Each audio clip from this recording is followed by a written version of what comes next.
گرگ وال استریت داداش چند ثانیه وقت تو به من بده، کارت دارم.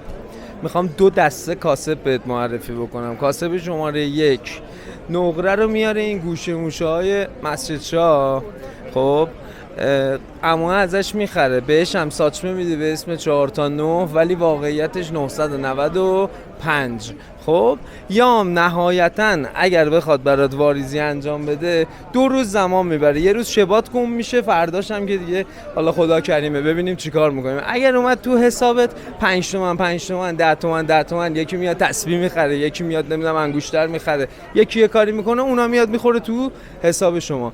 دسته دوم کیان؟ میرن سایت اسدخان رو باز میکنن، قیمت رو نگاه میکنن، همون لحظه اسمسشو برای من از زیر سایت میفرستن، من بهش بریکت رو میگم، همون لحظه هم دینگش میخوره توی حسابشون. حالا شما میتونی جزء دسته افراد چاکر آقا، میتونی جزء دسته شماره 1 باشی، میتونی جزء دسته شماره 2 باشی. تازه یه آفر هم من داشته باشی، مشتری که بهت زنگ زد از حد پولت خارج بود بهش نگی نه، بیای من زنگ بزنی به داداش مالیشو برات اوکی بکنه و چه اتفاقی برات بیفته، مشتریه رو بری بگیری، بیای خیرش هم دوباره از خودم بگیری.